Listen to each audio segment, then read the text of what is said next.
आतंकवाद और आर्थिक बदहाली से जूझ रहे पाकिस्तान में शिया सुन्नी संप्रदाय के बीच लंबे समय से हिंसा चल रही है। दोनों समुदाय के बीच हुई झड़प में अब तक 150 लोगों की मौत हो चुकी है, जिनमें से 82 लोग सिर्फ पिछले 3 दिन में मरे हैं। कुर्रम में अशांति के पीछे का क्या कारण है, जिसके कारण पिछले महीनों में लगभग 150 मौतें हुई हैं? आइए जानते हैं। ताजा मामला 21 नवंबर से शुरू हुआ, जब बंदूकधारियों ने नागरिक काफिलों पर हमला किया। इस हमले में कम से कम 40 लोगों की मौत हुई, जिनमें से ज्यादातर शिया मुस्लिम थे। इसके जवाब में शुक्रवार 22 नवंबर को शिया मुसलमानों ने शाम के समय कई सुन्नी इलाकों पर हमला किया।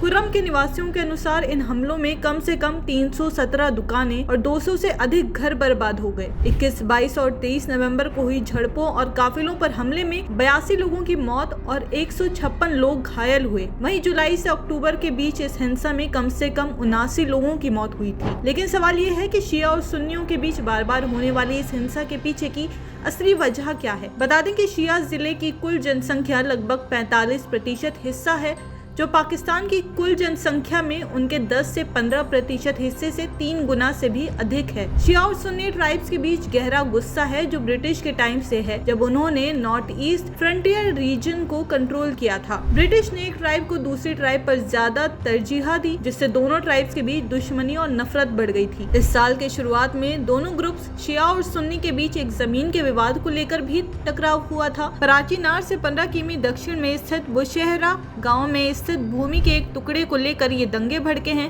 ये कृषि भूमि है, इसका स्वामित्व शिया जनजाति के पास है, मगर खेती करने के लिए इसे सुन्नी जनजाति को पट्टे पर दिया गया। इस साल जुलाई में पट्टे की समय सीमा खत्म हो चुकी है, मगर सुन्नी मुसलमानों ने जमीन वापस करने से मना कर दिया। इस बात को लेकर दोनों संप्रदाय के बीच हिंसा हो रही है।